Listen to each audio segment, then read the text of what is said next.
നമ്മുടെ ഈ ചാനൽ കാണുന്ന പുതിയ സുഹൃത്തുക്കൾ ദയവായി ഈ ചാനൽ സബ്സ്ക്രൈബ് കൂടി ചെയ്താൽ വളരെ ഉപകാരമായിരിക്കും.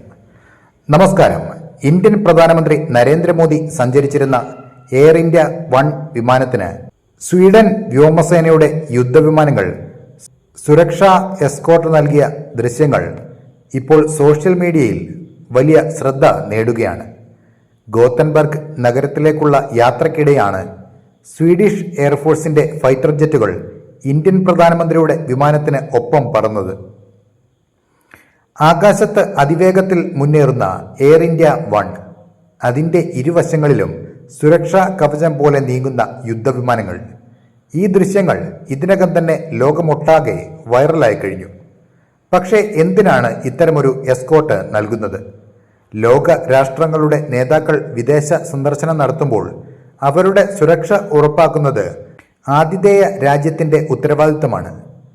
ഒരു രാജ്യത്തിൻ്റെ പ്രധാനമന്ത്രി അല്ലെങ്കിൽ രാഷ്ട്രപതി മറ്റൊരു രാജ്യത്തിൻ്റെ വ്യോമപരിധിയിൽ പ്രവേശിക്കുമ്പോൾ അവരെ സുരക്ഷിതമായി ലക്ഷ്യസ്ഥാനത്ത് എത്തിക്കാൻ അവിടെ തന്നെ യുദ്ധവിമാനങ്ങൾ വിന്യസിക്കുന്നത് സാധാരണ നടപടിയാണ്.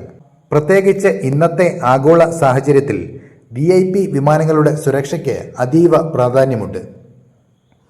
എന്നാൽ ഈ സംഭവത്തിൽ ശ്രദ്ധേയമായ മറ്റൊരു കാര്യമുണ്ട്.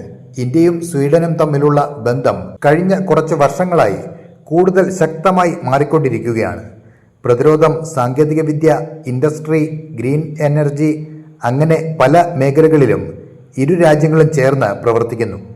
അതുകൊണ്ട് തന്നെ ഈ എസ്കോർട്ട് സുരക്ഷയുടെ ഭാഗം മാത്രമല്ല, ഇന്ത്യയോടുള്ള ബഹുമാനത്തിൻ്റെ പ്രതീകമായും പലരും ഇതിനെ കാണുന്നു.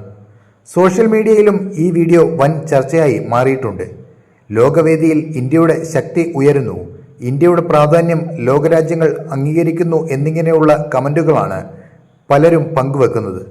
അതേസമയം ചിലർ പറയുന്നത് ഇത്തരം എസ്കോർട്ട് ലോക നേതാക്കൾക്ക് പതിവായി നൽകുന്ന സുരക്ഷാ പ്രോട്ടോകോൾ ആണെന്നാണ്. എന്നിരുന്നാലും ആകാശത്ത് എയർ ഇന്ത്യ 1നൊപ്പം പറക്കുന്ന സ്വീഡിഷ് ഫൈറ്റർ ജെറ്റുകളുടെ ദൃശ്യങ്ങൾ ഇന്ത്യൻ പ്രേക്ഷകരിൽ അഭിമാന നിമിഷമായി മാറിയിരിക്കുകയാണ്.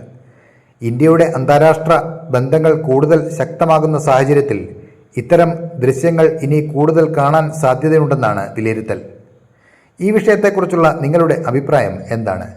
കമൻറ്റിലൂടെ നിങ്ങളുടെ അഭിപ്രായം രേഖപ്പെടുത്തുക. കൂടുതൽ വാർത്തകൾക്കായി ഈ ചാനൽ സബ്സ്ക്രൈബ് ചെയ്യാനും ബെല്ലൈക്കൺ അമർത്താനും മറക്കരുത്.